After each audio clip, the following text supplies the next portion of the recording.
ẹ̀yin èèyàn mi àwò mo tún gbọ́n tuntun ṣe mo sọ fún wa pé sẹ́ àní lórí ọ̀rọ̀ Mohbad abọ́dọ̀ mọ the end ẹ̀ bẹ́ẹ̀ ni mo sọ fún wa pé màá máa mú wá fún yín back to back ni bẹ́ẹ̀ ni ṣe rí fídíò tẹ́ fẹ́ lọ wò yìí tẹ́ ẹ fẹ́ gbọ́ yìí ṣe rí ẹni yẹn ní pé Mohbad ipe ó ti kú ti pẹ́ láti ìgbà tó ti wà ní 7 years old ni Mohbad ti kú mo ní mo ní òkè kí nìdí ẹ wá gbọ́ bí ẹni yẹn ṣe ṣàlàyé ẹ̀ ipe 7 years old ni Mohbad ti kú already kó tó dípò ṣẹ̀ wá kú ní èjì tó kú yìí ẹ wo ọ̀rọ̀ tí ó sọ ń bẹ̀ ó ṣe kí ni ó lágbára gan o ẹ̀kọ́ dẹ̀ tún wà ń bẹ̀ bẹ́ẹ̀ ni ẹ já wa lọ gbọ́. ẹni tí lórí Mohbad nítorí pé ìyá Mohbad àti bàbá Mohbad ò gbé papọ̀ ìyá Mohbad máa sọ fún bàbá Mohbad wípé má gbọmọ mi lọlé olórogún o má gbọmọ mi lọlé olórogún o àwọn ibi tí Mohbad ti bẹ̀rẹ̀ sí ń kú bọ̀ díẹ̀díẹ̀ nìyẹn Mohbad ti bẹ̀rẹ̀ sí ń kú bọ̀ díẹ̀díẹ̀ nìyẹn mo dẹ̀ jẹ́ kó yé yín wípé gbogbo nǹkan tí Wùmí ń ṣe léni yìí kì í ṣe ìgbà tí Mohbad kú tán ló ń ṣe o ìgbà tí wọ́n wà lé ayé ló ti ń ṣe tó ti yé yín so èmi tó bá ń bá yín sọ̀rọ̀ mo mọ tí mò ń sọ. bọ́ sẹ́bẹ̀ fún yín bẹ́ẹ̀ ní íńtánẹ́ẹ̀tì tí mo ṣàlàyé fún yín nìyẹn sọ tó bá fẹ́ bú mi ní ìsìn ẹ bú mi dáadáa mo rẹ̀ láti gbọ́. mi ò bú yín. àná ẹ lè bú mi ẹnu ẹ lè bẹ̀rẹ̀ o mi ò mọ. ẹ wá ẹ má máa ṣe bí obìnrin mi ò bú yín ẹ gbàgbé ẹ. báwo lẹ́yìn ẹgbẹ́ kì í ṣòbò ló wà ń di mi kí lẹ mí. ẹ ó dà ẹ pẹ̀lẹ́ tó gbogbo wà ń di ẹ mọ dúró ayé gbà náà ẹ máa dúró ayé ẹ̀yin lẹ́wọ̀n. ṣàjẹ́ndà ni mí. ẹ mọ dúró ayé bọ̀ ṣẹ́ ìjẹ́ bá ti fẹ́ fásitì pé bóyá bàbá Mohbad kò rìn tó yẹ kó rìn ẹ máa gbọ́ òbí ṣẹ́rí brought up ńgbà míì ó tó matter most àwọn òbí kan òun ló má tà jù ẹ máa gbọ́ àwọn òbí kan bẹ láti ilẹ̀ traditionalist ni wọ́n so ti yé yín àwọn òbí kan tó bá pé traditionalist ni wọ́n pé even kọ́mọ wọn tó wọ́n bá fẹ́ lọ sí school lásán wọ́n máa yẹ̀wò pé school tó fẹ́ lọ yìí so dáa ká má ti ní pé okay ó dáa ọ máa lọ ṣùgbọ́n àwọn òbí kan bẹ tó yẹ pé I put everything onto the hand of God àwọn òbí kan wà bẹ́ẹ̀ bẹ́ẹ̀ni and àwọn òbí kan tó wà pé I put everything onto the hand of God but they will still go another way to check because wọ́n forget ibi tí wọ́n ti wá. bẹ́ẹ̀ni. despite the fact that they are Christian or Muslim are you getting me now. mo gbà wọlé dáadáa. àwọn òbí kan wà bẹ́ẹ̀ tẹ́ ẹ bá lọ bàbá Mohbad from the beginning ká ní pé public yóò bá sọ pé ẹ̀sùn Mohbad bàbá Mohbad ti accept kọ́mọ ohun ti kú nìyẹn. 100 nítorí kí ló dé. public wá ní pé. ẹjọ sá níbi tẹ́ ẹ dé yẹn. pẹ̀rí narrative táwọn èèyàn ń gbé kiri nìyẹn. bàbá ìyẹn gbókù lọ sí mọ́túárì ìyẹn gbókù lọ sí mọ́túárì wọn gbá lọ́wọ́ ẹ̀ òkú ọmọ sùn támọ́jú ṣé kó lọ gbókù sínú yàrá ẹ̀ ni. ẹ ó dàn sá ṣe rí mo máa sọ kìíní kan mo máa sọ kìíní kan o ṣe rí ẹni tí nǹkan ò bá dé bá àbí kò yé yín ló máa ń gbọ́n àbí kò yé yín tòótọ́ ni mo gbà bọ̀ ṣe rí ngbà míì náà tíyàn bá ń sin ẹdìyẹ tí mọ́tò bá pa ẹdìyẹ yẹn èèyàn á débi tí wọ́n ti pẹ́ di èèyàn á ti ẹ̀ wò ó ọmọ ta rí níjọ́ Saturday àbíjọ́ Friday tó bá sọ fún yẹn pé ó kú níjọ́ Tuesday brother mi èèyàn á gbìyànjú díẹ̀ láti bàbẹ̀ jẹ́ díẹ̀. thank you sir. ẹ̀gbọ́n ẹ faraya díẹ̀ sà. ẹ̀gbọ́n mo gbọ́rọ̀ yín gbọ́ ẹ wá gbọ́ nǹkan ẹ̀gbọ́n na narrative yìí. yes sir.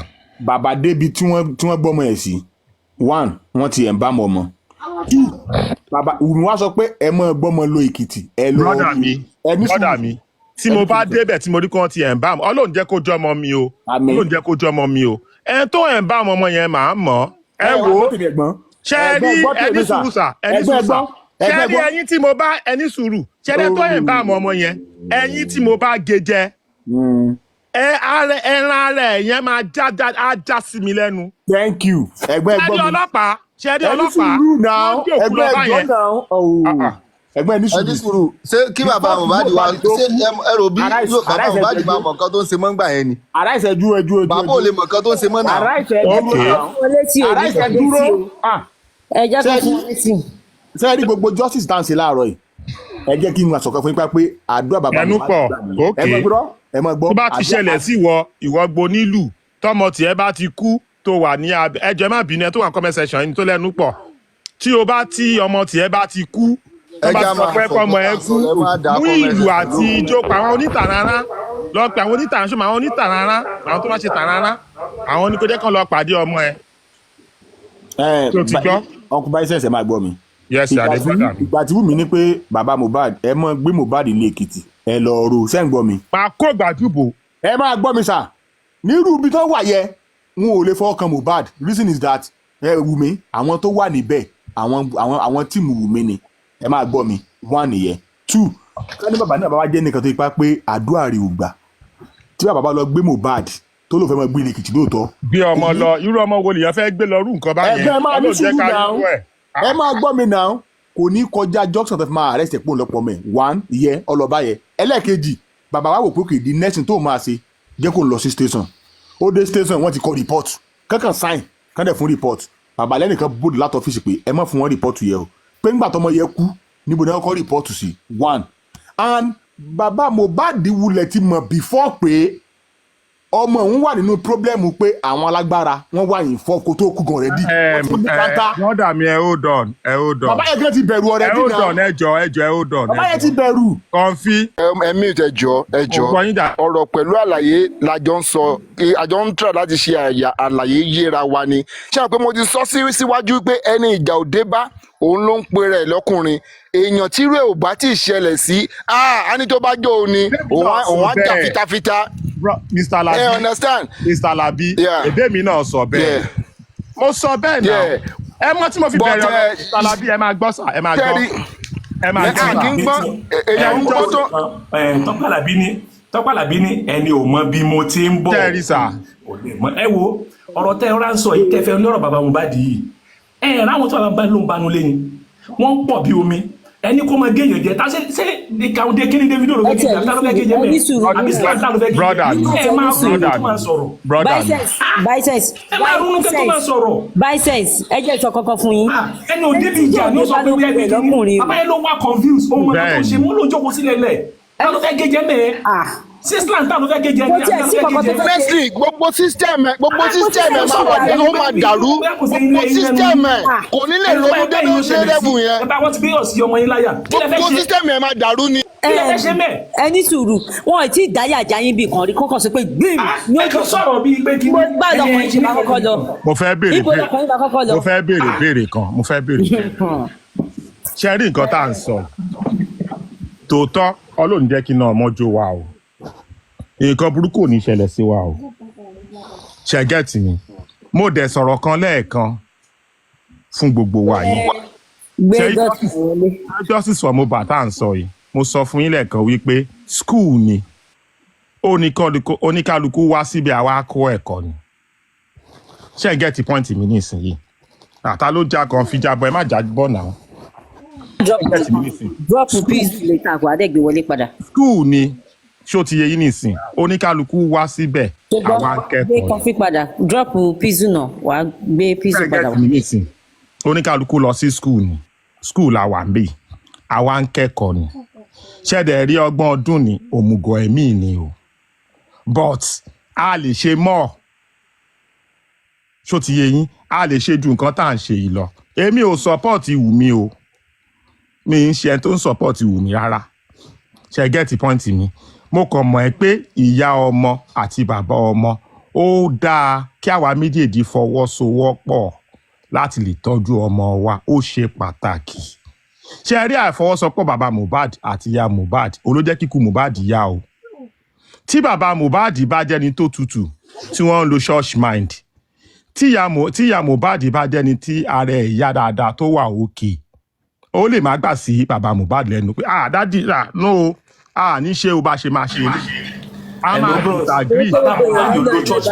ẹni sùúrù ó ṣe church man white camel bàbá lọ bàbá yẹn dẹ̀ ṣiṣẹ́ ẹni tó ní kán lọ bá mú aṣọ Mohbad wá ó fẹ́ lọ ṣiṣẹ́ sí ni ẹni tó gbé aṣọ tuntun fún un kí lè gbé bàbá yẹn fún un. brother mi wọ́n máa ní kí ìyàwó ẹgbẹ́ awo bàbá yẹn máa wọ̀ bàbá yẹn máa wọ̀ nítorí mọ láti tí Mohbad wà ní. brother mi. ta ló máa nírú ọkùnrin tí ò ní jẹ́ mọ́níjà ní ní ṣẹlẹ̀ kan wọ́n láyé wọn. Oya brother mi yẹ sọ̀rọ̀. Bisense ẹ̀ka sọ̀rọ̀ ẹjọ́ ẹ má bínú. mi máa máa tẹ̀lé kiri ní. ẹjọ́ tó yọ lọ. mọ̀mọ́ bọ́lá bọ̀ ẹ̀ ẹ̀wọ̀n kankan ṣe pẹ̀lú ẹ̀ o ibi tí wọ́n fẹ́ máa lọ ibẹ̀ ló ń tẹ̀lé káàkiri lọ. Bisense ẹjọ́ tó yọ lọ. bàbá yìí ò ráyè ó ti ṣe owó wàhálà ó ní òun níbi aṣọ òun fẹ́ ṣe kí ló fẹ́ kó tún ṣe. ẹ mọ̀ pé tí ń sọ̀rọ̀ látẹ̀kàn ṣẹ́rí narrative tẹ́ ń gbé wá láàárọ̀ yìí kí n má parọ́ fún yín ó ń bí èmi inú lẹ́gbẹ̀ẹ́ kan kò gbogbo àwọn tẹ́ ń point síta yìí kò tiẹ̀ kò lọ́jọ́ tèmi kò bàbá ṣe kinní kan ọmọ òkè ń dàgbà lójú òbí ẹ̀ ọmọ òkè ń ṣe kinní kan ẹ má gbé gbogbo àwọn nǹkan yẹn kẹ má máa fi máa change ẹ bá dẹ̀ blame bàbá lọ sẹ́ni gbogbo aláfi gbọ́ bàbá yìí ṣàìtò Mohbad náà ò ṣe ọmọ kékeré tó inú ayé ló wà ìgboro ló wà nǹkan tó pa Mohbad gangan là ń wá ṣẹgẹ ṣẹ gbogbo narrative tẹfẹ máa bí ọmọ òun ṣe kinní yóò kè ibi tẹ́yìn wà á sí ṣé tí ìkọ̀kọ̀ bá ṣe ibi tẹ̀ wà á sí àwọn òbí níta náà máa kọ́ pè ìyàwó yín kọ́ náà máa kọ́ pè ìyàwó yín náà máa kọ́ pè náà ẹ má bí narrative kankan wá pé bàbá ṣe gbá òbí ò ṣe kinní kan tọmọ bá wà ní àti 7 o'clock ní Mohbad àti 7 years ní Mohbad ti kú àti ilẹ̀ náà ti ìyẹn ti nǹkan tó ń ṣẹlẹ̀ right now là ń sọ̀rọ̀ pa ẹ má bí gbogbo narrative ẹgbà àwọn bàbá ẹ̀ ló pa ó yẹ kó ti tọ́jú ẹ̀ láti ilẹ̀ afẹ́niwa mọ́tò kò kí ń jáàmù ó dé bólúgbọ́ mú mọ́ra ni o ṣẹ̀gẹ̀ tí kò bá ti ṣẹlẹ̀ bẹ́ẹ̀ ni oníkàkùkọ̀ màmá má ìdẹ̀ online la wà ẹjọ́ kàn lára ta o ṣẹ̀gẹ̀ ẹ má bí narrative àwọn bàbá wọ́n ṣe kinní kan nǹkan tó ṣẹlẹ̀ nínú ilé àwọn mélòó ló wà nínú ilé gbogbo yẹn la fẹ́ máa gbọ́ ẹ má lọ máa padà sẹ́yìn pé bàbá ṣe kinní kan kò tọ́jú ọmọ gbogbo narrative ṣé bàbá ò sọ nínú tàbí tó lọ sí òun gbọ́ ọmọ yìí òun lọ síbi báyìí wọ́n mú kúrò bẹ́ẹ̀ wọ́n ṣe báyìí kí ló tún fẹ́ ṣe ṣé bàbá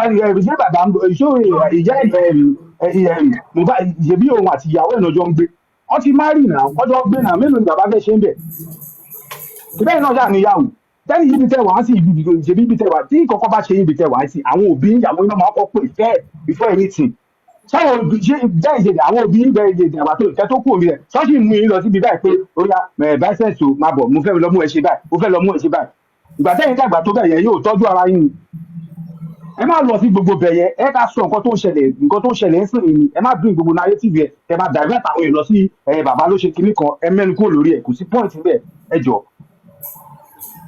Dotman mo ti gbọ́. Thank you Dotman. mi ní lọ bẹ̀ mọ́. Dotman ti win. God bless you. Biceps. God bless you for admitting.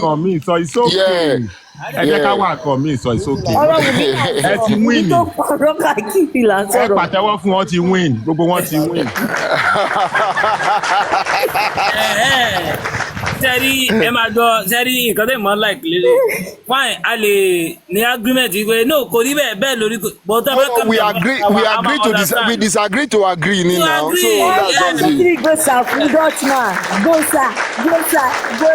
Dotman àti kọfí kílódé tẹ bọ́ọ̀lẹ̀ ó yẹ send request padà mr kọfí ó yẹ send request padà èyí náà máa wulẹ̀ padà fún mr biden tẹ́ padà jọ fẹ́ra. irú nǹkan tó yẹ kó máa ṣẹlẹ̀ lélẹ̀ ká máa disagree ká dẹ̀ máa agree ká dẹ̀ move on from there honestly rather than fighting each other kò tó gbogbo nǹkan tó wà lẹ́lẹ̀ yóò tó nǹkan tá a máa rí. níbo mo fẹ́ tòsí ẹ̀ mo wí ní àti mi jẹ́ ká wí ní biceps láàárọ̀ yìí. ọ̀dà mi ṣe é rí biceps ẹ̀jọ̀ ẹ̀ ní sùúrù ẹ̀jọ̀. ṣe é rí láti ilẹ̀ nítorí yìí. ok sir ó yá sà.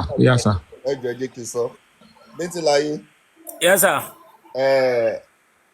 mo fẹ́ kí kẹ́ka understand kìíní kan àdé àwọn èèyàn ronú lọ bí tí mo fẹ́ sọ̀rọ̀ lọ lónìí àdé ó máa sọ́ọ̀kì most àwọn ẹni kí wọ́n lọ sí. ẹ máa ṣọ́ọ̀kì o torí àwọn máa gbé padà fún yín tó bá bọ́ sápò àpò apákejì.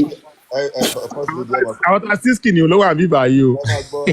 sẹ́rí ẹ jẹ́ ká gbé báyìí mo wo ráìtọ̀ bọ̀bọ̀ kan ní malian music níjọ́ kan nígbà tí ọ̀rọ̀ Mohbad ṣẹlẹ̀ ó ní àwọn gbogbo àwọn wà ní group chat ní báwọn ti wà ní malian music yẹn àwọn wà ní group chat ó ló kọ̀ díjọ́ kan ní pé Mohbad àti anybody ìjà ó kàn decide ó kàn sọ ní group chat pé òun fẹ́ change manager òun ó ní wá fuck everybody in the sense pé ìwọ àti anybody ìjà ó kàn déédéé decide pé òun fẹ́ change manager ẹ̀ ok láti gbà yẹn sí anybody wádìí reason tí Mohbad fi kúrò ní malian music àdé mo fẹ́ ká link ẹni sùúrù ẹ jẹ́ kí n ládẹ́jọ́ mo fẹ́ ká link ọ̀rọ̀ yìí tẹ́wọ̀n pé tí Mohbad bá sì wà ní malian music kò lè kú bó ṣe kú yìí because Naira Marley mọ̀ pé investment ò ní ó máa mọ̀ protect ẹ̀ kí ló tà rò lọ pé àwọn. ẹni sùúrù ẹ má rò lọ bẹ̀ yẹn torí pé kí ni ó ti lo 3 years wọ́n sáìn tán. wọ́n ti lò 3 years tán ó ti lò tán. ẹ jọ̀ọ́ máa ẹ jẹ́ kí n sọ̀rọ̀ kí ló dé táàrò lọ pé àwọn tó ń pláàni láti pa Mohbad láti ilẹ̀ ni wọ́n wá ọ̀nà bó ṣe máa bá Naira Marley jà tó máa fi kú lọ́dọ̀ ẹ̀ tán fi máa ríbi wọlé sí lára. ẹlẹ́ẹ̀kejì gbogbo ibi tí Wùmí ti lọ ń sọ̀rọ̀ èmi ò ríbi tó ti dárúkọ Sam Larry. Naira Marley ló ń pariwo kí ló tí ò lè dárúkọ Sam Larry. Kí ni connection Wùmí àti Sam Larry? Kí ló tó jẹ́ pé ìgbà tí Mohbad kò ní Malian Music ní Sam Larry jọ ló lọ́ àtàkẹ́ káàkiri. So kíní yẹn ó rí bákàbákà kò possible kí Naira Marley kí Mohbad sì wà London Naira Marley kí Sam Larry fọwọ́ kan wọn bí aláyẹ̀dá. àríṣe ìyá nínú first interview tí wọ́n ṣe tẹ́lẹ̀ ìyá Mohbad ní ó kù 6 months kọ́mọ wọn ṣe tán ipò fẹ́ kúrò ń bẹ̀ àwọn bẹ̀ pé kó dúró lẹ́yìn ìgbà tó lo 6 months yẹn tán ó tún wá lo extra 3 months kò possible kí Mohbad fi gbogbo ayé sin Naira Marley gbogbo ìgbà tí Naira Marley àti Mohbad fi wà papọ̀ wọ́n bully Mohbad ṣó ti yé yín èmi o mo ti ní personal conversation pẹ̀lú ọ̀rẹ́ Sam Larry rí tí wọ́n sọ wípé tí àwọn bá gbé Mohbad jáde wípé ìgbà ajé lọ́wọ́n gbé jáde wípé ìgbà ajé ìkan tó wọn ò kì í rí nílé ayé náà wọ́n máa ń rí so kò easy fún wọn láti fi Mohbad sílẹ̀ kò dẹ̀ easy fún kò lè lọ bẹ́ẹ̀ because ìkan tí wọ́n sáìnì fún tó bá ti ń yá kò lè pay Mohbad mọ́ òun ló ń ṣiṣẹ́ òun ló ń ṣe wàhálà àwọn yẹn ń gbowó ni èyí tó wọn bá fún wọn náà wọ́n ti yọ eléyìí àwọn ti yọ eléyìí àwọn ti yọ eléyìí tókì tó bá kù náà máa gbé fún kò dẹ̀ lè pay òun mọ́. now first lady. sá. ẹ jẹ́ kí n sọ sí nǹkan tí Mr. Arise sọ ẹ ní kí ló dìjà àwádìí nǹkan tó dìjà láàrin Malians àti Mohbad tí Mohbad sọ pé òun fẹ́ change manager òun ní tó ṣẹlẹ̀ lélẹ̀ kò pẹ́ tí Naira Marley complain nípa wípé ok o Mohbad gbogbo owó tóun máa fún ẹ àkáǹtì ìyàwó ẹ ìlò máa ń gbà á sí owó eléyìí tóun fẹ́ fún ẹ yìí òun ò ní san sí àkáǹtì ìyàwó ẹ àkáǹtì tiẹ̀ gangan ìlò ń fẹ́ san sí in tó dìjà wọn nìyẹn tó wípé Naira Marley yarí pé òun ò ní san owó yẹn sínú àkáǹtì Wùmí in tó fàjà wọn nìyẹn. ẹ ti mọ ibi tí mò ń sọ̀rọ̀ lọ báyẹn tẹ́ mọ̀ pé ká ní Mohbad sì wà London Naira Marley àwọn Sam Larry and then first lady ẹ lọ síwádìí dáadáa ìgbà tí Mohbad fi wà lọ́dọ̀ Naira Marley tí wọ́n ti jà wọ́n búlẹ̀ o ìgbà tí wọ́n jà tí Mohbad àti ìgbà tí Mohbad. yorùbá yẹn ti búlẹ̀ gbogbo kíní fọ́tò tẹ̀ ń rí kì í ṣọ̀rọ̀ 2023 o. ẹ má gbọ́ mà. first lady ẹni sùúrù gbogbo búlì yẹn kì í ṣe 2023 o. first lady ẹ jọ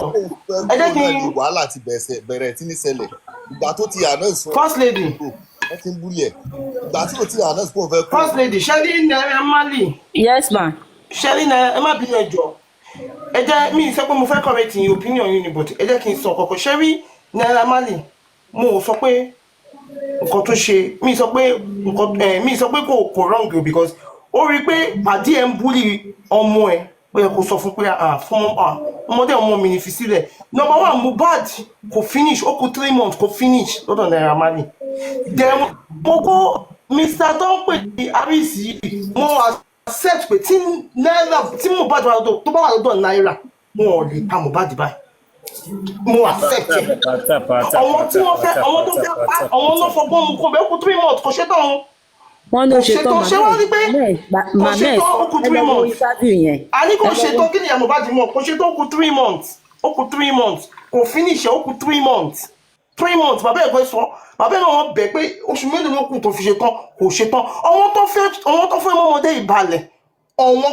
gangan náà ṣe amọ̀nà bó ṣe kú ní ọ̀dọ̀ Naira Marley nǹkan kan tí mo kàn bínú sí Naira Marley ni pé no matter anything ọmọ ẹni Mohbad kò yẹ kó dájú délẹ̀ bẹ́yìn ó yẹ gbà tó ti ń nà ó yẹ kó ti sọ fún pàdé pé no fọmọdé yìí sílẹ̀ ó lè rí pọ́n dárúkọ ẹ̀ nǹkan yẹn ni mo fi bínú sí Naira Marley kó wá sí bí Mohbad tó ṣe máa kúrò dọ̀ Naira Marley kò lè sí Naira Marley títí tó bá yá tó bá kún bẹ́ẹ̀ máa di pàdé ní tẹ́pọ̀ kankan ò lè ṣe àwọn tó ṣe oléṣù lẹ́yìn ọmọ yẹn kankan ló jẹ́ tó mọ ẹgbẹ́ ọ̀dọ̀ Naira Marley kò tí lè kú tó mo fẹ́ kẹ́ mọ yẹn kò dẹ̀ ṣe tán nǹkan tí mínísítà àìṣe ìsọmọ àṣẹ̀tẹ̀. Ìyọba first lady ẹ jẹ́ pé tó sọ fún nìkan fún yín ẹ lọ wo write up tí Naira Marley kọ fún ìbí wíìkì tá a lò tó ẹ̀ náà ni inú tẹ́mi kan fẹ́ ló ń bẹ̀ ni pé ó sọ fún Wùmí pé òkè pẹ̀lú gbogbo irọ́ tó ń pa yìí sìn ìgbà tí òdodo ọ̀rọ̀ bá wá dé níbo ló fẹ́ fojú sí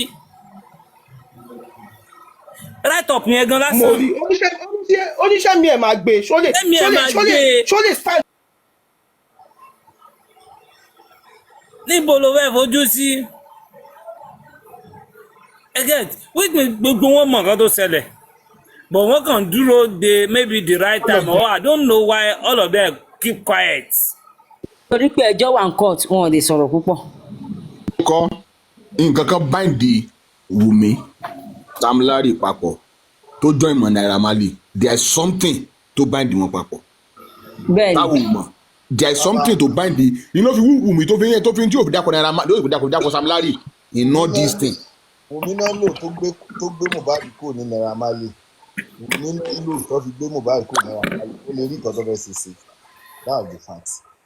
wọ́n mọ̀ọ́mọ̀ lo Wùmí pé kó fi dájà lẹ̀ láàrin òun àti Naira Marley ni so wọ́n fi máa rí bí wọlé sí bọ̀bọ̀ ẹ̀ la gẹ́gẹ́ bí ìyá ọba ṣe sọ mistake kan tí Naira Marley ṣe ọlá pé wà àtọmọ yìí ti jà wọ́n ti make owó láàrin rí no matter what tó dẹ̀ sí make owó dá tí èso owó kékeré Bíntí yìí ẹjọ́ jà ó kò lọ́dẹ̀. ẹ lọ wo update Wùmí ní ìṣe ó ti post a lot of things o ẹ lọ wò. ṣé ìdán fi reply. ó tún ti post mi 49 minutes ago ẹ lọ wò bí like bí 5 or 6 ó tún ti post ẹ lọ wò. ó ti post fọ́ọ̀sì gùrẹ́sì náà. gùrẹ́sì tó ṣe fún. ọmọ ẹ̀ mọ̀ nǹkan tó ṣe wàláì ọmọ òye.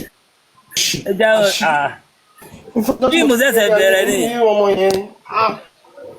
àwọn mọ́nítọ̀ àwọn tó máa bá mi jẹ́kẹ̀ẹ́ tí wọ́n ti lọ gbé wá.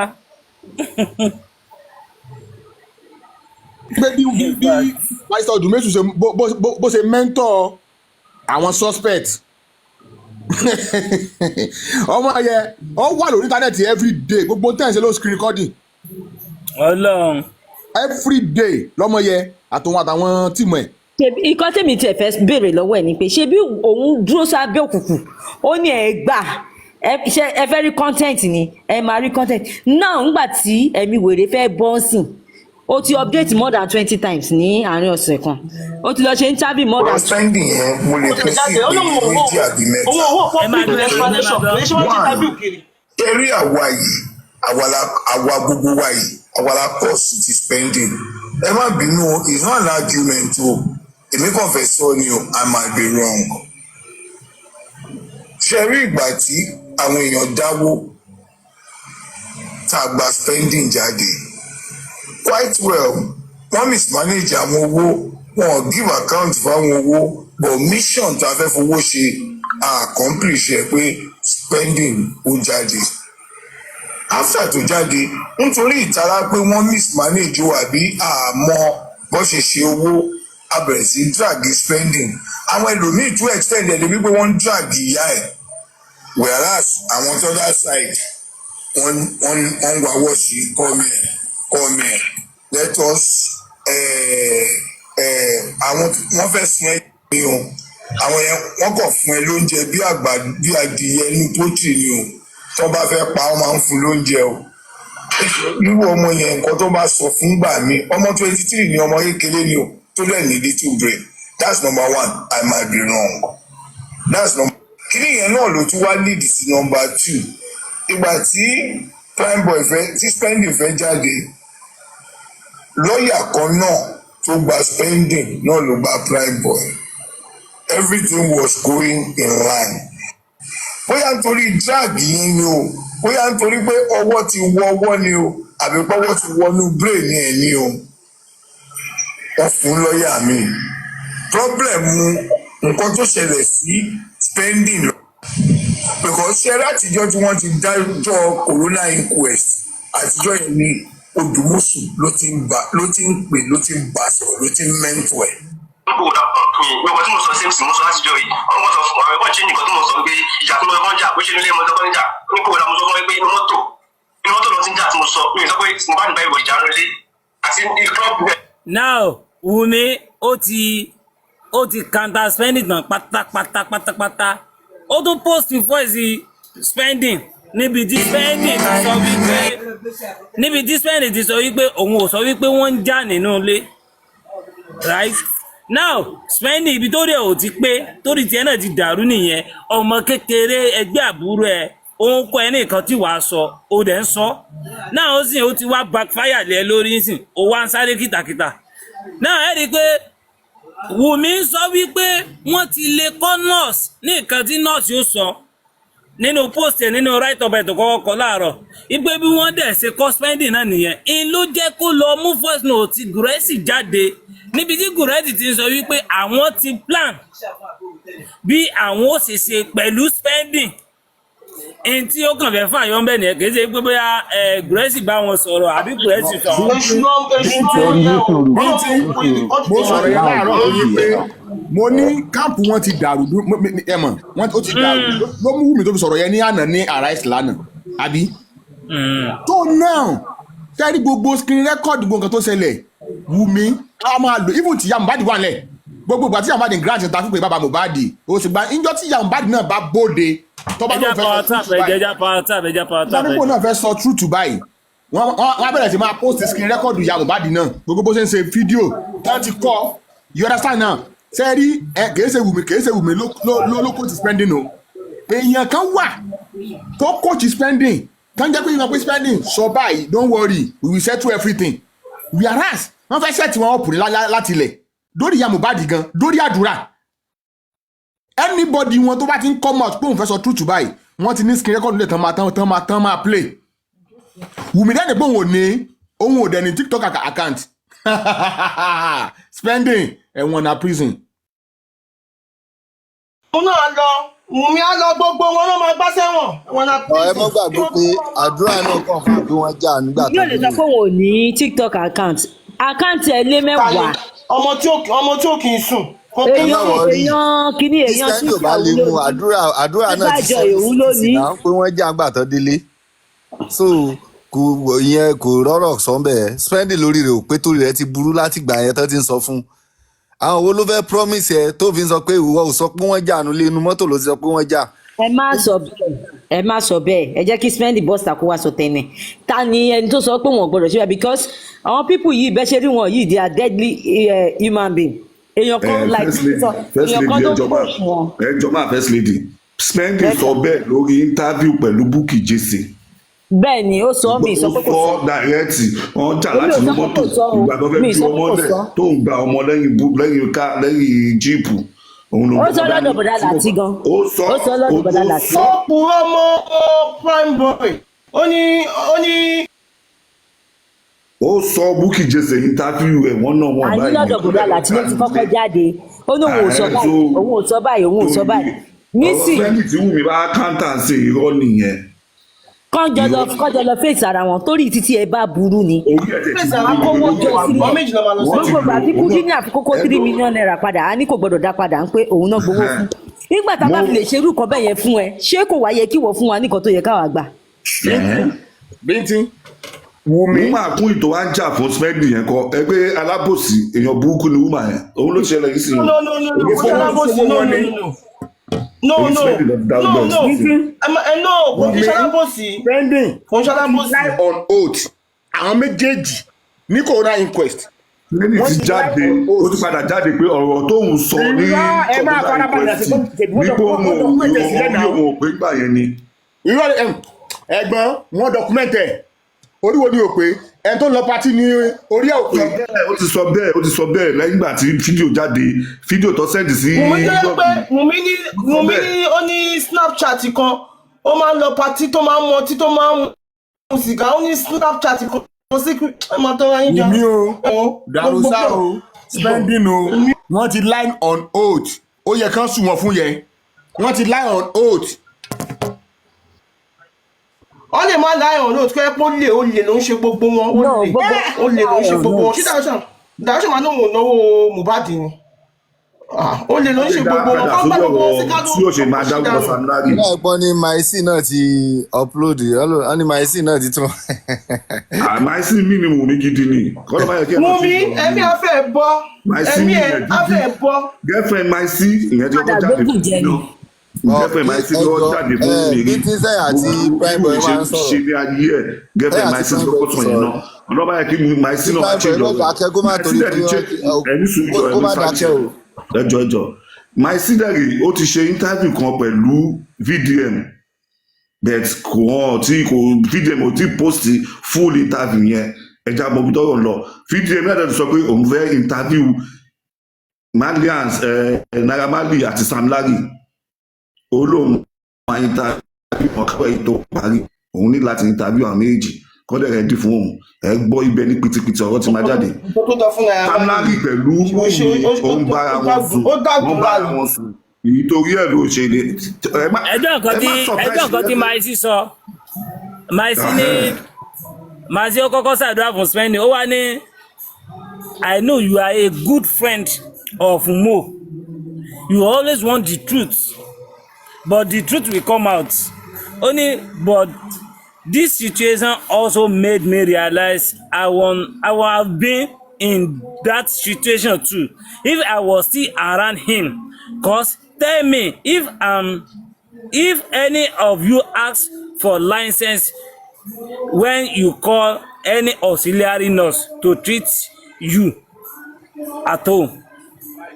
Ó ní kí wọ́n sọ fún yín pé bóyá everybody. last one to post ní ìsìn 4 minutes ago last one. Okay. last one. Your platform. He got injured from a fight with his close friend, and also he was actually treated by. Maisi lọ reply interview tí Wùmí ṣe ń rí báyìí ó lọ reply rẹ̀ wípé I feel for Baba Mohbad all this lie on him no be Darosa buy coffee again hospital confirm he was dead on arrival at this point many women still need to fear some certain woman. But you know, on that day or the day of no, this not on the day of his death, yeah, which was on Tuesday, September 12. But my ó yẹ kó fún mi the last one ó yẹ kó fi ọ̀pọ̀ àwọn èèyàn ó dẹ̀ tún dúró ti lọ́rùn kí ló gbé mi gan Yoba Odun the last one kí gbé mi. Yoba Odun the last one says if truly Mohbad died at the hospital why were they not given a death certificate or document to provide at the morgue? The only reason why Baba Mohbad wanted to bury Mohbad was because no morgue were able to accept him due to no death certificate and any document that shows he died at the hospital. Was he supposed to take him to his house and keep? Common sense. Get certificate to one for a doctor report rather. Or for doctor report. You have the certificate. You can't provide it.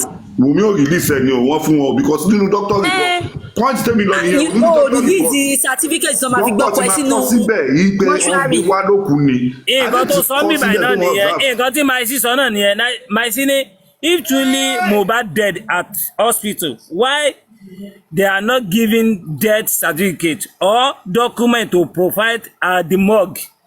The only reason why Baba wanted him to be buried was because no morgue were able to accept him due to the no death certificate or any document that show he dead at the hospital.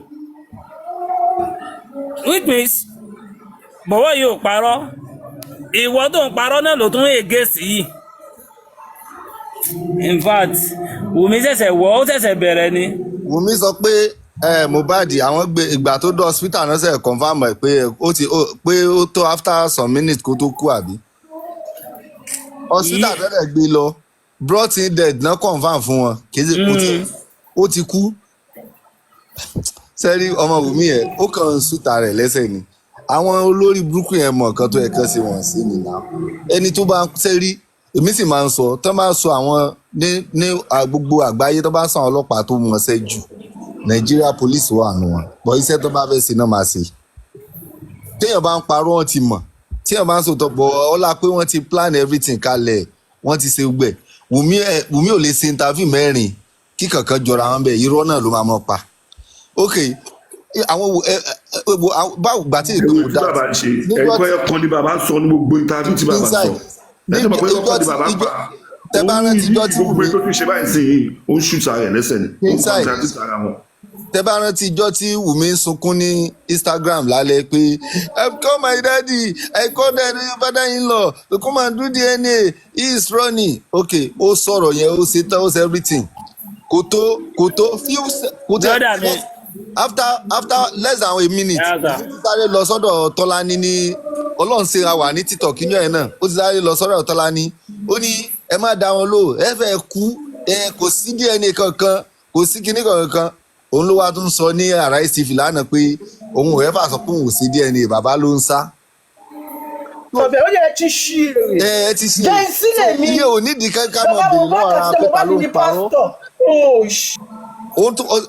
àwọn Ọlọ́run tẹ̀ wá ṣeun screen rẹ́kọ̀dù tìyẹn náà wà ńlẹ̀ o níbi tó ti sọ pé kò sí DNA kankan títọ́lá ní sẹ́ẹ̀ ti gbọ́ àbàtì olórí burúkú táyé ti bàjẹ́ tiẹ̀ tó wà tẹ kò sí DNA tẹ. àṣàwọ̀ tíṣà Wùnmí dáwà class tó gbọ́ wọn sọ kátikàti ní pé kò sí DNA kankan tó fẹ́ ṣe bàbá ò ní right láti sọ pé kó ṣe DNA test. ẹ máa gbọ́ ṣebí lọ́ọ̀yà ẹ̀ náà ti àtàkì bàbá rí pé bàbá ò ní right pé Wùmí ò tiẹ̀ ní kò sí anything anywhere tí bàbá bá fẹ́ gbé lọ kán gbé lọ bàbá Wùmí ò ní ṣe DNA kankan nígbà tán lọ sí kóòtù ńgbà kan ìwọ lọ wá ní ọ̀ ń bẹ bàbá káàkiri pé ẹ fẹ́ ṣe DNA báyìí ó sàn parọ́ ń wá gbogbo ọ̀nà táwọn and then inú mi dùn ó sọ kíkan ó ní kò sí nǹkan tó ń sọ táwọn èèyàn believe mọ́ ó ní gbogbo ọ̀rọ̀ tó ń sọ àwọn èèyàn ò believe ọlá pé wọ́n ti ní sympathy fún bàbá ọkọ òun irọ́ lòun pa ni ò jẹ́ káwọn èèyàn believe ẹ̀ náà everybody àwọn tí ò lọ́pọlọ bíi tiẹ̀ náà ń support ẹ̀ and then sẹ́ẹ̀rì gbogbo ilé ìtàn àti ọlápá wọ́n sì ń ṣe kíní ìsìn ọ̀tí lọ́wọ́ ni o gbogbo àwọn tèmi yẹn inú wọn wà máa dùn nísìn tí èsì rìsọ́ọ̀tì kan tó ń ṣe yìí bá dé bá wọn honestly inú àwọn tèmi náà tí wọ́n ti nàgà múṣòro àwọn náà ti nàgà múṣòro inú wọn ò dùn because ohun wọn ò kábàámọ̀ ẹ̀gbọ́n bíi tí Wùmí ti sọ pé òun lè control internet nísìnyí ṣé Wùmí lè control internet àwọn tẹ́mì sì tí wọ́n bá parọ́ ṣé títí wọn ò máa dé bá wọn lẹ́yọ kankan. wọ́n ti túká yẹnyẹn. so Wùmí either you like it or not máa prepare lẹ̀ wọ́n máa bẹ́ẹ̀ tọ́jú Liam ibi ìkan tó ń wá ìkan tí Wùmí ń wá ó ní ṣé kò sí NGO tó lè máa fight fún widow àti baby ni. minor ó fẹ́ sá lọ ni. ṣerú widow ti tiẹ̀ yẹn náà máa fight fún. kọ́ńtẹ̀ máa bọ̀. ṣerú widow ti tiẹ̀ yẹn náà máa fight. orí íńtánẹ́ẹ̀tì yìí la máa bá yé wọn jẹ́ sí. ṣé widow tí ò lè sọ ikú tó pa ọkọ ẹ̀ tí ò lè sọ nǹkan tó mọ̀. sẹ́rí pẹ̀lú tó ti ẹsẹ̀ lẹ̀ sí tẹ́lẹ̀ pẹ̀lú tó ṣẹlẹ̀ sí. bí tiẹ̀ ní sùúrù náà kó tó di next weekend Saturday mo mọ̀ pé orí íńtánẹ́ẹ̀tì máa fàyà ẹ̀ẹ́dẹ́gà ní sùúrù. sẹ́rí ìtò ti ẹsẹ̀ lẹ̀ sí. ọjọ́ Friday precisely ọjọ́ Friday ẹjọ́ ẹ lọ wà lórí íńtánẹ́ẹ̀tì ní 10:30 a.m. níjọ́ Friday ẹjọ́ lórí Arise TV bàbá lọ́rọ̀ máa jáde níjọ́ yìí ẹjọ́ bíntì láyé 10:30 a.m. lọ́jọ́ Friday bíntì láyé íńtánẹ́ẹ̀tì adágún gbogbo àṣírí ẹ̀ máa tú. now ní ìsìn ẹ wo spẹ́ẹ̀dì tán ní kó sọ̀rọ̀ látòye ìjọ because ṣé táwọn yẹn ṣe máa ń ṣera wọn máa ń fọ́ nìgan tí wọ́n ń bẹ̀ kó sọ̀rọ̀ kí ló mọ̀ tó ń play ègé tí àkọ́ ti gbélé lórí nísìn. bẹ́ẹ̀ni. wọ́n ti gbélé lórí ní ìsìn bóyá kò wá ní sọ̀rọ̀ ní ìsìn mò ń wò.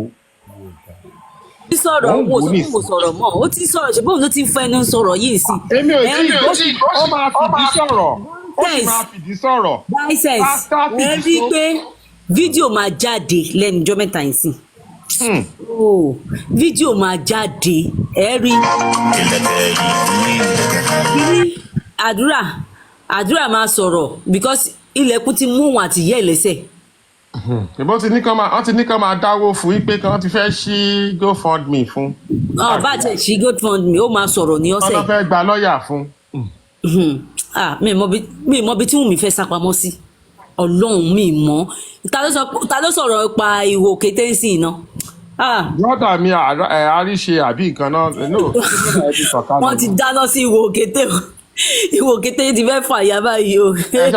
kéèyàn lọ mú àpò sí tòsí torí fúnra rẹ̀ òkété la máa kó sínú. kì í ṣe táìmù ìjà ń sìn kò sẹ́ ẹjọ́ ẹ má jà àjàmọ́. kò sí jàmọ́ ní ká máa wo fíìmù. gbogbo revelation tí spending tó ń pariwo yìí ti torí pé kóòtù sọ pé Naira Marley, Sam Larry, Prime Boy wọn ò wà involve nínú ikú Mohbad ní spending ti wò pé ogun dé. So ibi tí spending torí ibi spending ti yí nìyẹn ibẹ̀ náà ni Wùnmí náà ti rò pé òun ọgbọ́dọ̀ gbà nù bó dẹ̀ ti wà yẹn ẹni tó máa tó kéésì ìbẹ̀rẹ̀ àfẹ́rẹ́sì ni kò sì fọ́sẹ̀ fẹ́ ṣe wọ́n máa bẹ̀rẹ̀ àfẹ́rẹ́sì even Kàrímọ́ bá ní gbówà lólé gan ní tí Kàrímọ́ ń ṣe níjọ́ tí Mohbad kú gan ó máa sọ ní tó ń ṣe nínú ilé ẹ̀ tó wà l'Amẹ́ríkà tó ń ṣe nínú ilé ìjọ́jọ́ tí Mohbad kú ó máa sọ. Kàrímọ́ ni second nurse. Because this is Kàrímọ́ fi ń protect àdúrà àti mọ̀. Kàrímọ́ kọ́ ní second nurse ẹ má jẹ́ ká. ó ṣe èèyàn gidi ni ṣùgbọ́n Kàrímọ́ kọ́ ẹ má kí ló ní tẹ́jú sọ pé kò ṣe Kàrímọ́ tó pé ìkí ìtàbá ní Kàrímọ́ protect àdúrà. ẹni sọ̀rọ̀ ó ní ìtàbá ní CCTV o ibi tó ti bá àdúrà sọ̀rọ̀ wípé òun advice àdúrà ni o ẹni tó ti sọ fún wa pé ìké ìtàbá ní CCTV. after ikú Mohbad nìyẹn after ikú Mohbad nìyẹn Kàrímọ́ ṣe èèyàn gidi náà ṣùgbọ́n Kàrímọ́ kọ́ ẹ má jẹ́ ká ṣe bẹ́ẹ̀ ní. ẹ má change mind mi ti rọ̀ mọ́ nǹkan after àgbà tí Mohbad kú ló dé òun pẹ̀lú ìyá Wùnmí wọ́n jọ dé ni. omi ní evidence pé Kàrímọ́ ò sínú ilé yẹn kí Mohbad tó bẹ̀ ní evidence kò sínú ilé. ìbò láti rí síríìjì 4. Máìsí ló wà ń bẹ̀. òun náà sọ bẹ́ẹ̀ náà Kàrímọ́ náà sọ bẹ́ẹ̀ pé òun rí nínú ilé Mohbad. ó rí nínú ilé Mohbad àwọn ọlọ́pàá ti dé báyìí. kò tí ì dé ṣebí after ìlànà ọlọ́pàá yẹn ṣe wá kó ogun àwọn kinní yẹn ó ní àwọn kan tó kú òun rí kan tó kú. ṣé ẹ̀mẹ́ pọ́lọ́pọ̀ ò dá sí kéèsì rárá láti ilẹ̀. ìyẹn ṣèbí báwọn ya Wùnmí ṣe rìn ní wọ́n ti rìn ní ṣe rí nǹkan kan tó tutù yé wa nǹkan tó charge spending fún spending might not láti lọ sẹ́wọ̀n torí ẹ̀ o ignorance lọ charge ẹ̀ fún wọn that is nọ́ọ̀sì yẹn lọ gbé nǹkan lé lórí o nǹkan tó fún ignorance gan tẹ́wọ̀n ìbá máa jẹ́ kínní gan wọn mọ̀ ni it could be fine and it could be little jail time but the nurse gangan tó jẹ́ pé òun ni remote cause nǹkan tó pa ẹni yẹn nọ́ọ̀sì yẹn kélémọ́ ń jèrè ni tó náà bá lanú lẹ̀ kò jẹ́ pé wọ́n nítorí ẹ̀ náà máa léwu mí yẹn ṣe sọ ohun mọ̀tọ́ ti kọ́ nurse ṣẹ́rí tó tún ṣe sí fẹ́ máa jẹ́ kí everybody máa forí gbára wọn tí nọ́ọ̀sì náà bá dé kóòtù sí tó bá sọ títí ẹ̀ náà. àpòkù sọ fún wa pé nọ́ọ̀sì méjì ló máa lẹ̀ ó ní ìdẹ̀wọ̀sì tí nọ́ọ̀sì. tí ń jẹ́ kó yé wa pé tí nọ́ọ̀sì bá sọ otherwise nọ́ọ̀sì parọ́ ni nǹkan tó ń sọ is the real because àwọn èèyàn wá aburú gan ó tọ́ ni Wùnmí sọ irọ́ ni nọ́ọ̀sì pamọ́ wọ́n ti wà ń dín ẹ̀ báyìí sí tí nọ́ọ̀sì bá jáde nọ́ọ̀sì náà dẹ̀ kò tí jáde báyìí òun náà olóhùn nídìí protection probably tó bá di next corona kò tí yẹ kí DPP send kan tí DPP send ó jẹ́ kí DPP sì dúró di bó ti bá parí corona so nítorí DPP náà ló set up corona ló máa fún DPP ní case ó yá ẹ lọ wòwò ní DPP ṣe máa wò pé èèyàn báyìí ní ká charge but due to pressure táwa public tàti ń fún government tàti ń fún àwọn ọlọ́pàá tàti ń fún gbogbo wọn ló jẹ́ kí DPP sáré gbélé jáde láti lè sọ pé with information táwọn ní àti investigation ọlọ́pàá làwọn ṣe sọ pé the spending àti nurse but why ìtọ́jú jẹ́ kó tó máa continue corona so tí corona bá parí sí ta ni corona fẹ́ fún ní report DPP ní corona máa fún report so tell me ṣé DPP ṣe ẹ̀ tún máa issue another advice mi gbogbo yẹn náà tún contradict ara wọn báyìí sí so the only person tó lè máa ṣiṣẹ́ tó kún àlẹ́ báyìí sí òun lọ́lọ́pàá with new lead tá bá ti rí evidence oríṣiríṣi tó bá tún present ẹ̀ fọlọ́pàá ọlọ́pàá ó ní lọ kóòtù direct ni a máa charge wọn sí kóòtù direct ni òun ló lè ti gbé Wùmí wọnú kéèsì o ìjà ìjẹ́bẹ̀ àwọn Wùmí ti lọ rí DPP o òun ló jẹ́ kí DPP jáde bẹ́ẹ̀ yẹn o wọ́n ti lọ rí DPP because ìsọkúsọ ní DPP sọ. wọ́n máa tún bẹ̀rẹ̀ wọ́n máa tún corona yẹn bẹ̀rẹ̀ again. ọlọ́pàá ló lè jẹ́ ká bẹ̀rẹ̀ fresh na sọ ọlọ́pàá ló lè jẹ́ ká bẹ̀rẹ̀ fresh a máa bẹ̀rẹ̀ start. ṣé kí DPP ti because wọ́n ti ní gbogbo àwọn táwọn fìwé pè gbogbo àwọn tó ń pè tí wọn wá wọn bá ti wá a máa fún warrant. corona nìyẹn tí corona bá ṣe tiẹ̀ tán DPP ló máa sẹ́ndì rìpọ́ọ̀tù sí so ṣé DPP tún máa sẹ́ndì ànọ́dọ̀ ni irọ́ yẹn kọ́ ní ìṣù báyìí sìn ọlọ́pàá ni a ní duty pẹ̀lú báyìí sìn la ní ariwo pẹ̀lú báyìí pé with new lead evidence oríṣiríṣi tó ti wà ní at disposal ọlọ́pàá sìn ọlọ́pàá ó yá gbogbo àwọn tá a bá ti indict nínú kínní yìí court òun lọ́rọ̀ lè dé court o òun lọ́rọ̀ lè dé court ọ̀rọ̀ DPP corona primary ni o ẹni tó máa charge wọn sí court direct ló kù báyìí tó máa charge wọn sí court direct òun ló kù báyìí ẹja ní sùúrù. a lọ jọ̀rọ̀ ní ibo ni ká jẹ́ ó lọ ná alágbọ̀n àbíbo kirikiri ló dáa. Kirikiri tó ń bá sí kirikiri ni. alọjọrọ. ṣe káwọn tó wà fún mi ọlọ́wọ́n súnmọ́jú o gbogbo loopholes ló ń wà o. no weekend no sleep for weekend. wọ́n fi ń wá gbogbo loopholes ẹ wo interview bàbá náà ọkọ kan ni bàbá ń tẹnu mọ́. ṣé ẹ mọ̀ yín pé best ever interview tí bàbá ṣe wọ́n ní tẹ̀sí recent yìí. ó ti ṣe interview mẹ́rin Wùmí ti ṣe interview mẹ́rin ó dẹ̀ pa. ó ti sọ pé tí bàbá bá ṣe yọ kan òun á ṣe mẹ́ta tí bàbá ṣe yọ kan òun á ṣe mẹ́ta. ó dẹ̀ pa irọ́ lórí question yọ kan ó dẹ̀ fi fún wa ní irọ́ mẹ́rin. báyìí olùfẹ́ fojú sórí national TV ló wà náà ẹjọ́ lọ advice ẹ̀ irọ́ adébí kínní yìí tó bá jẹ́ pé ṣẹ́yìn mọ̀ ẹ́ mọ́ tó ṣẹlẹ̀ ni wọ́n rò pé bàbá ṣẹ́gẹ́tì bàbá máa di wàhálà báyìí bàbá máa ṣàgídí gbé bàbá gírídì bàbá burú bàbá ṣe kínní òun ni wọ́n fi kó bára wọn tó bá jẹ́ nǹkan tó ti lahùn fún bàbá ẹ mọ̀ pé bàbá ti gbà láti lẹ̀ tẹ́lẹ̀ tó bá wá pé bàbá jókòó kó wá àwọn èèyàn lálálálálá kó pé bàbá jókòó tó bá ní bàbá mistake ni nǹkan báyìí ni tó ti sọ wíkú tó pọ̀ ọmọ yẹn dúró bàbá mọ́kọ́ tó pọ̀ ọmọ òun but lábẹ́ òfin bàbá ò lè jáde sọ láì jẹ́ pé witness tó dúró ó máa wà bàbá ti gbọ́ nǹkan tó pa Mohbad ewé táyì ṣe yìí náà ó kàn jẹ́ pé káwọn tẹ̀lé lánàá fún un tó bá ti pé bàbá yẹn jókòó bó jẹ́ ọba tó lọ lẹ́kìtì yẹn àbí kọ̀ọ̀kan ni kẹ́pẹ́ bó jókòó kẹ́pẹ́ bàbá jókòó kẹ́pẹ́ nǹkan tó ṣẹlẹ̀ rè báwo lè ṣe máa dárí jọmọ yìí wàláhì ọ̀rọ̀ yóò ní dé gbogbo wíta àǹfààní yìí. nǹkan tá a ti sọ látàárọ̀ yẹn ni pé kò yẹ kí bẹ́ẹ̀ tó kò pé bàbá yẹn máa wà gidi bàbá máa fẹ́ ṣàgídí bàbá máa ṣe kinní kan òun náà wò pé káwọn sideline bàbá ẹ lè fẹ́ ṣe meeting ẹbí ẹni bàbá sọ wípé a lè pe Dàrúṣà sí nítorí Dàrúṣà àbúrò màmá Mohbad ni bàbá correct now wọ́n correct now ibẹ̀ yẹn báyìí wọ́n lè sideline bàbá náà tó sọ fún bàbá yẹn máa gidi ibo lọ́ọ́ ti jókòó tó sọ fún pé bàbá ìròyìn nǹkan tó wà nílẹ̀ nǹkan tẹ́ máa gbà rí àwọn onísọkúsọ wọn nítorí mo sọ pé bàbá fẹ́ fún bàbá ní 30% bàbá ló mú gbà ní gbogbo ẹ̀ ṣe dàrú báyìí ogún yẹn ni bàbá ń lé ibo lẹ́ti jọ jókòó sọ bàbá tó bá ń ṣe mítìnì tẹ organize tí bàbá bá yín sí bẹ́ẹ̀. ó tún wá parọ́ pé bàbá fẹ́ gba ogún pé bàbá ń jà nítorí ogún. ogún wo ló wà ní ìfowósà bàbá tó ń jà ẹ kò sí pé wọ́n kiri kan gbé fún tó ń gbógun bẹ́ẹ̀. Bíntín. Yes sir. àbí fi apààyàn ni wọ́n. wọ́n pé ó ti sọ fún bàbá 100% tí mo dẹ̀ lè sọ fún yín ó ti sọ fún bàbá 100% pé Mohbad kọ́ ló ní ọmọ rẹ̀ àbí ẹ̀bí. ó ti sọ pa 100% ó sọ fún everything. kí ló dé tí o ti pariwo Sam Larry kí ló dé tí Wùmí ò ṣe pé boyfriend ẹ ní Sam Larry ọmọ bíire kò lè pariwo Sam Larry boyfriend ẹ ní Sam Larry Sam Larry wà náà tó bá sùn. bẹ́ẹ̀ náà sọ fún wa pé ìgbà tí Mohbad ń travel ó fẹ́ lọ sí Kenya wípé Mohbad ti dé airport tán ó wá ní kán padà àgbà tó máa padà Wùmí ó ti di ọjà sínú ẹrù Mohbad. bẹ́ẹ̀ni.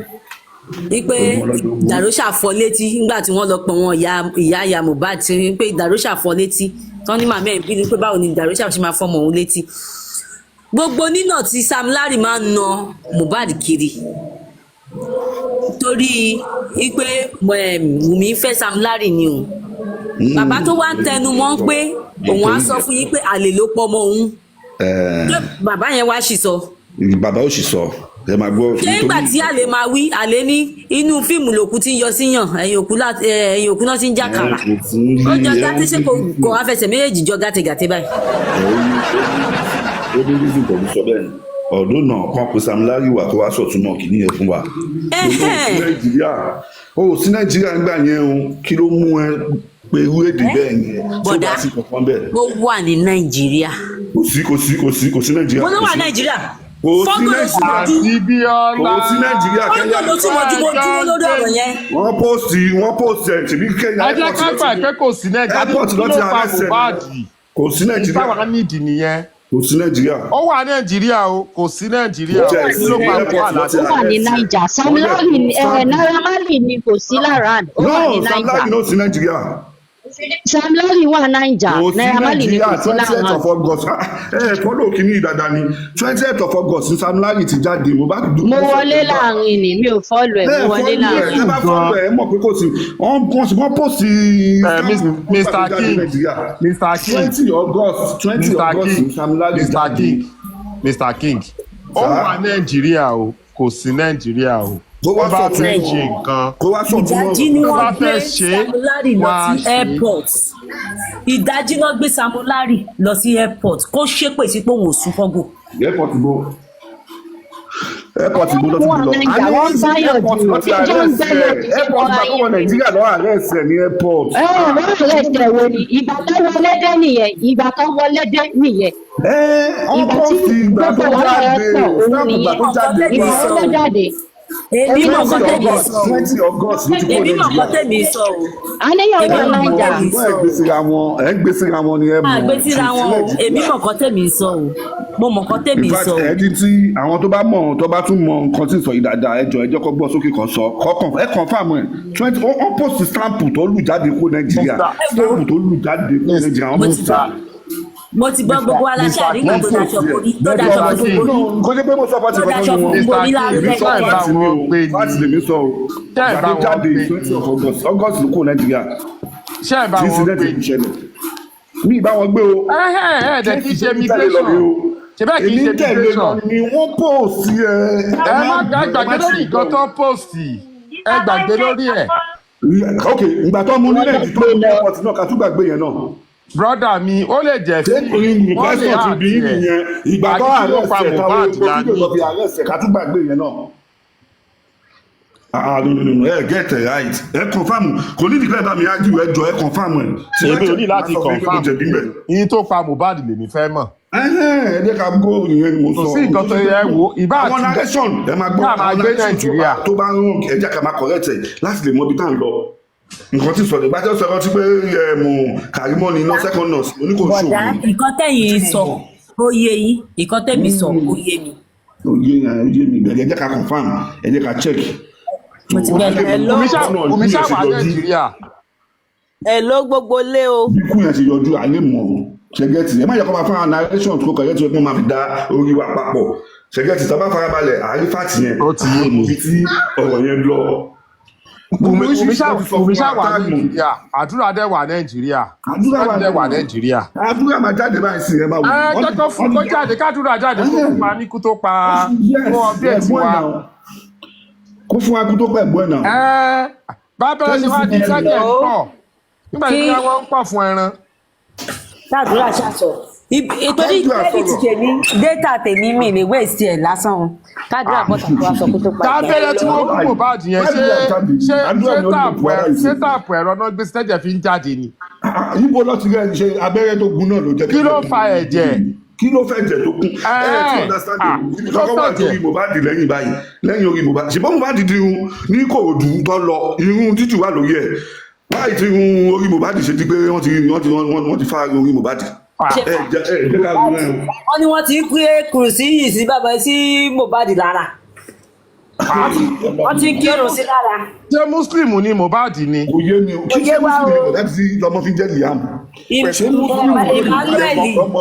Emmanuel ló pọ̀ mọ́ o àwọn àmọ̀gbà kan wá di ìtọ̀ yìí bo.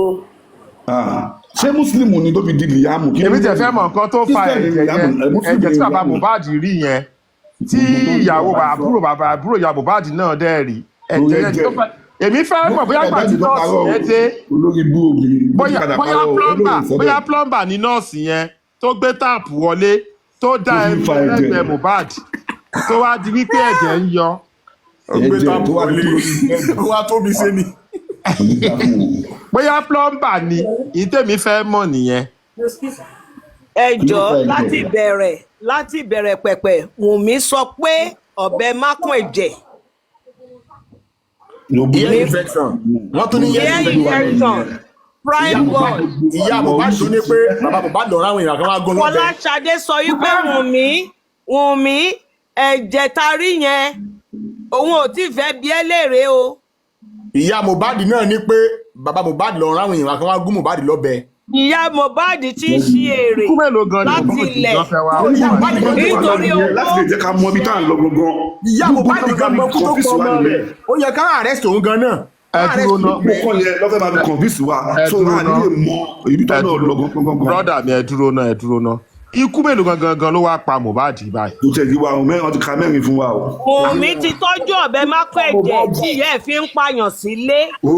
Wùnmí ló pa Mohbad. ẹ̀yin orí Mohbad kí ló ṣe ń bẹ̀. tó bá ti gbé lọ sí ilé àìlálà irun orí ẹ̀ omi àìlálà mu kí ló fa irun orí Mohbad kí ló gẹ orí Mohbad kò bẹ̀. wọ́n fi mú Wùnmí lọ sí Ìjẹ̀bú ní ọ̀nà kílómítà. ibi bẹ́ẹ̀ lọ ti lọ ṣoògùn. Òdògbólú ní Kàrímọ́ mu lọ lálẹ́ lóru yẹn òru ló fi rìn throughout. ọlọ́ba bàbá Fálànà ti padà lẹ́yìn wọn. Mr. President ṣe mọ̀ yí pé ìyá Mohbad tún sọ bí kan wípé tí wọ́n bá sọ yí pé Wùnmí gún Mohbad pa òun ò ní gbà ìgbà tó bá sọ pé Wùnmí nà tó fi dákẹ́. ó lù pa. ìyá Mohbad sì máa wá sọ̀rọ̀. ìyá Mohbad ti yókù Mohbad jọ Monday ó dẹ̀ dákẹ́. yes na. bí ti láyé. kó tó wá di Tuesday ló wá láti kú. ẹ pé bàbá ṣì ẹ jẹ́ kí bàbá ṣe ẹ jẹ́ kó fún bàbá ẹ jẹ́ kí invite. wọ́n láti arrest ìyá Mohbad kó tọ́jú ẹ̀ dáadáa ní Kirikiri. inquest ló máa wà. káwọn pínpín dáná sí lábẹ́. olúwa o. orí àpé wa á jẹ́wọ́ nítorí ó ń protect Dàróṣà tó ń náwó Mohbad ni. ó parí o. no na. àwọn ìyá ìgbọ́n ti parí kéèsì ló ti parí. ẹ wo propose kí Dàróṣà ṣe lẹ́sùn fẹ́ propose obìnrin lẹ́sùn fẹ́ propose lásán ẹ wo ti ṣe. oṣù mẹ́fà wà lórí ìyá Mohbad ó ṣojú mi ó ní dádì wa sọ pé kó máa sá lọ dádì wa ló fún lọ́bẹ tó fi gún pa dádì wa wá ní kó máa sá lọ ó máa lọ sọ ìyẹn náà ní kóòtù. ok ìwọ Dàróṣà ẹ máa gbọ́ ẹ wo Dàróṣà tó sọ yí pé iṣẹ́ tó ń ṣe ìwọ Dàróṣà tó sọ yí pé iṣẹ́ tó ń ṣe fún Mohbad pé ọ̀fẹ́ ni o gbowó o gba sálárì. Mohbad kú kò tí ì pọ̀ ọdún ẹ̀jẹ̀ máa gbọ́ Mohbad kú kò tí ì pọ̀ ọdún méjì ẹ wo bó ṣe propose wọ́bìnrin ẹ wo bẹ́ẹ̀ ṣe set up bẹ̀ yẹn ẹ wo mọ́tò tó tún ṣẹ̀ṣẹ̀ lọ rà níbo ló ti ń rówó tó ń ná. iṣẹ́ kí ló ń ṣe. ó sì jẹ́ pé wọ́n fún àdúrà ní security kí ni kí white ń protect àdúrà ìfò tó wá mú un káàkiri kí ni sí àdúrà sádùúrà ń ṣiṣẹ́ ni. wọ́n láti mú King White kúrò nínú kéèsì yìí káwọn ọmọ Fádèyí tàbí Jíbówú kọ́ ná kọ́ dojú ẹ̀ bolẹ̀.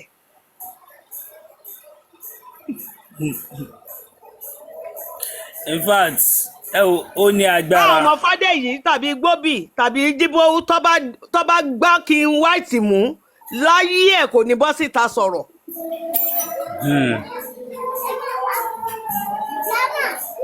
ẹbí Gúrẹ́sì ń ṣiṣẹ́ fún ìyá Wùnmí Gúrẹ́sì ń ṣiṣẹ́ fún ìyá Wùnmí ó ń fara pamọ́ ńgbà tá ásídẹ̀ǹtì ẹ̀ máa dé ṣé kò bá rẹ̀ níbi tí ò dáa ó yìí ń ṣiṣẹ́ fún ìyá Wùnmí bùrẹ́ sì ń ṣiṣẹ́ fún ìyá Wùnmí. mi láìkí ẹ o ẹ má sọ báyẹn kò dáa o mi láìkí ẹ má sọ bẹ́ẹ̀ ẹ má fara bú yàn o ẹ má bú yàn lè bọ ara ẹ. gbogbo wọn ni friends enemy tí Mohbad sọ friends enemy. brother mi ẹ tún support mi ni ẹ má ṣe bẹ́ẹ̀ yẹn ẹ má fi bọ ara bú yàn kò dáa. àwọn pípìn àkọ́kọ́ jáyé ni wọ́n ìkà ni wọ́n ìtorí bàbá dẹ̀rì ni wọ́n ti ṣe wọ́n gan ṣe yìí o.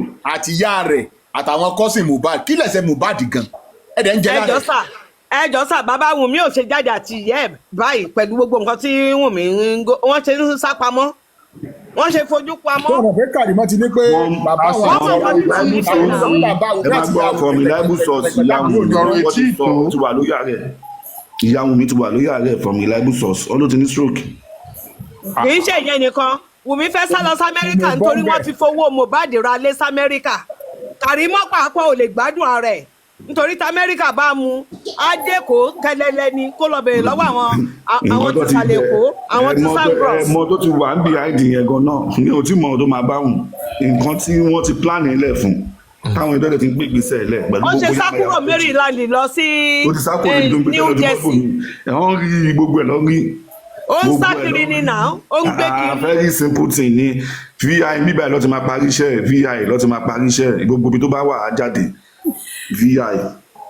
now mo fẹ́ padà sórí ọ̀rọ̀ yìí pé Kàrímọ́ ni nurse ọ̀ Kàrímọ́ kọ́ ni nurse tí Kàrímọ́ ò bá kí n ṣe nurse mo mọ̀ yí pé ordinary person ò lè mọ̀ prescribe oògùn fún yẹn yí pé ẹ lọ ra oògùn báyìí ni kẹ́ ẹ lọ rà oògùn báyìí ló ń ṣiṣẹ́ fún nǹkan báyìí.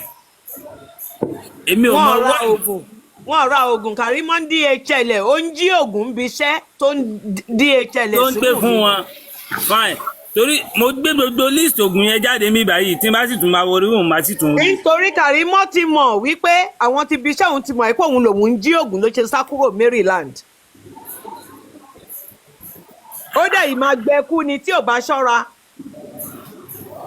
àwọn alálẹ̀ Ìkòdú wọ́n máa jẹ́ kí gbogbo ìdílé wọn gbẹ́kú ni torí ìkà ní gbogbo àti ìyá Wùnmí àti bàbá Wùnmí tó pe rẹ̀ ní òun kí ló ti pe rẹ̀ ṣẹ̀san. Ògúnbànjọ àbí kí ló ń jẹ́. Adébánjọ gbogbo wọn ò lè yọjú síta ìyá Túndé ṣe rí kó túbọ̀ ta mọ́ níjọ́ tó.